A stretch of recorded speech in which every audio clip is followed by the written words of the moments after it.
Senhor presidente, nós acompanhamos aqui ontem a derrubada de um veto presidencial, que está sendo conhecido como o veto das fake news, né?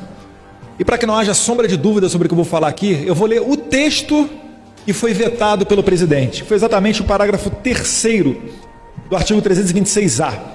Diz aqui: incorrerá nas mesmas penas deste artigo quem, comprovadamente ciente da inocência do denunciado e com finalidade eleitoral, divulga ou propala por qualquer meio o ato ou fato que lhe foi falsamente atribuído.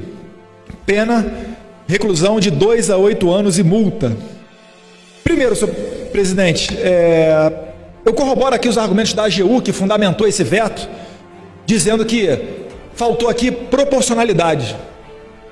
Não estou entrando no mérito do dispositivo, mas se pararmos para pensar que um homicídio culposo, quando você tira a vida de alguém, ainda que sem querer, isso é punido com 1 a 3 anos de cadeia, e você imaginar que você está propagando uma notícia com finalidade eleitoral de alguém a quem teve falsamente atribuído assim um crime, 2 a 8 anos, não dá para entender. Um crime contra a vida, 1 a 3 anos. Um crime contra a honra, 2 a 8. Então, para começar por aí, já é para botar o pé atrás. Indo mais adiante, isso daqui, a esquerda comemorou e está comemorando até agora, mesmo com a chapa Haddad tendo sido condenada por fake news. Repare, o petista foi condenado por propalar fake news, e essa lei aqui, eles comemoraram ontem a derrubada do veto, com apoio de outros candidatos, de outros deputados. Mas eles estavam comemorando, por quê? Porque eles têm muito bem aparelhado uma equipe de advogados que ninguém do lado conservador aqui tem. Eu vou dar nome aos bois. Sabe quem é que vai se dar mal com essa lei daqui? Vai ser Alan dos Santos, Bernardo Kister, o Luiz, Olavo de Carvalho, de repente família Bolsonaro. Porque eles não têm escrúpulos, eles não respeitam a liberdade de expressão e vão nos processar, ainda que venham a perder, apenas para ter o discurso para dizer que nós estamos sendo processados por divulgar fake news, quando na verdade eles sabem que os fatos que nós divulgamos são verdadeiros. Para que as pessoas tenham noção ainda dessa desproporção. O goleiro Bruno foi solto após 6 anos de cumprimento de pena. 2 a 8 anos realmente não é proporcional. E isso se estende até para a imprensa. Em 2014, teve uma capa da Veja, quem puder dar um Google e ver, chamava assim: eles sabiam de tudo. Aí tem a foto do Lula e da Dilma. Se a Veja repetir uma capa dessa durante o período eleitoral, o responsável vai começar com 2 a 8 anos. Porque estava se tratando de uma denúncia. E veja só que bizarro.